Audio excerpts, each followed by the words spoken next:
Sir, the Affordable Care Act adds 12 years to the Medicare Trust Fund, according to every actuary, and the $500 billion represents a slowdown in the growth rate of Medicare over 10 years from what was projected at 8% to a growth rate is it Medicare? Is it using it to save Medicare, or are you using it to fund health care reform?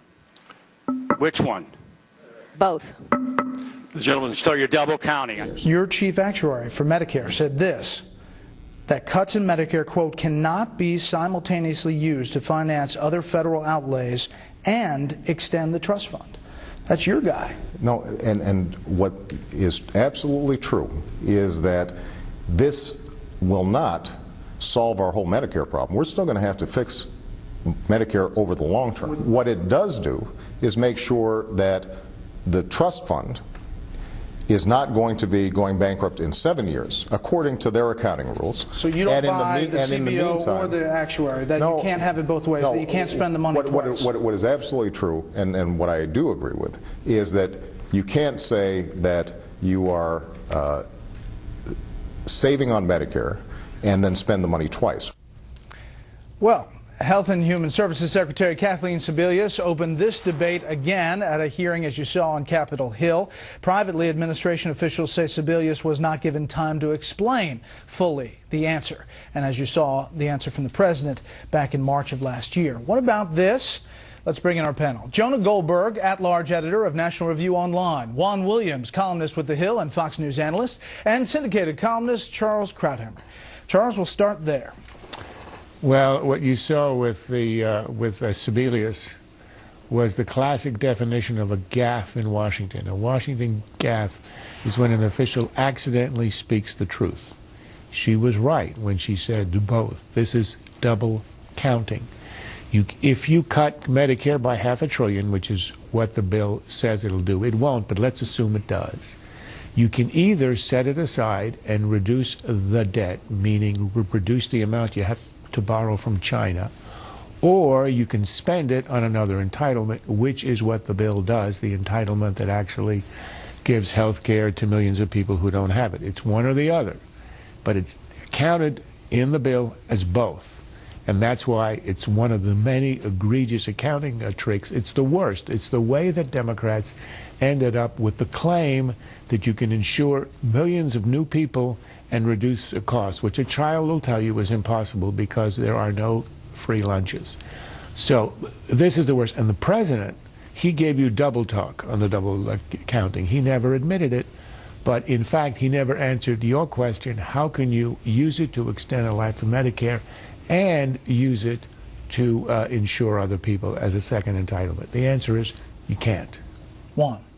Well, the simple answer is that what we're up against here is an attempt to try to slow the rate at which Medicare would go bankrupt.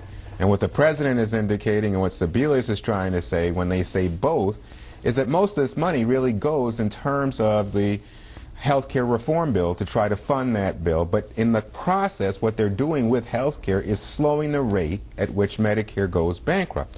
It's not, as the president said, going to solve the problem. You're saying that they can do both. They are, and it does do both. That's what it says. But you can't use the $500 billion for both things. If you're using it for one purpose, the primary purpose is health care reform. If that's the argument that people want to make, and people who don't like the health care bill, fine, that's true. The money is going towards the health care bill.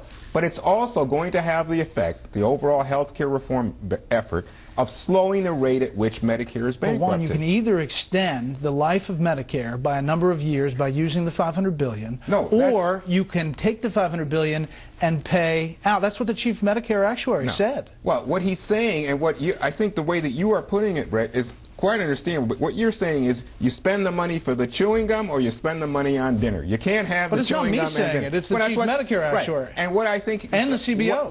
No, a CBO. The Congressional Budget Office says it will slow the rate at which Medicare is bankrupt. That's the whole point. You're overdrawn at the bank. You can either spend the money to cover the overdraft or spend it on chewing gum. But you can't use the money to do both. Jonah, help us. I would be more sympathetic to Juan's position, which is sort of like the Yogi Berra line, and he came to a fork in the road and then he took it.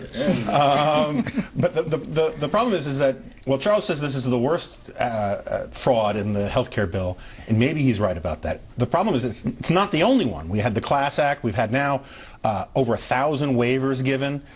Because it's becoming evident, more and more evident every single day, that the entire thing is a monstrosity, that it's unworkable.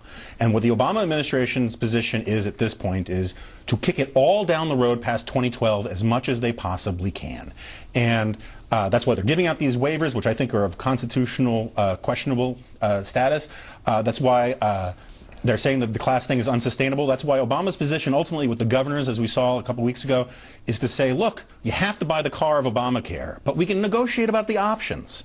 And he's trying to be as reasonable sounding as possible to take this issue as much off the table between now and the election. But ultimately, the thing is just a clunker. All right, just to be clear, are you saying that the chief Medicare actuary is wrong when he says that you cannot simultaneously use to finance other federal outlays and extend the trust fund? Well, if he's That's thinking, the CMS. Here's the thing. Is he saying that he thinks the money is being used to finance Medicare? And if that's the case, then he's right. But I don't think that's what the Obama plan calls for. Other federal outlays, meaning the health care law, payments out, and extend the Medicare trust fund. I'm just quoting from the CMS. And all I'm saying is it's not about extending. If he's saying it's about extending, no, it's not about extending. It's about slowing the rate at which this is going into bankruptcy. That's all it's about. Okay, last word, Charles. $50 will either cover the bank overdraft or buy you dinner. It can't do both. If you try, you end up in jail. In Washington, if you try, you end up in a congressional hearing and you get away with it. Up next, the president reverses course and resumes military trials at Guantanamo Bay. For more on that story, visit the show notes section at our homepage.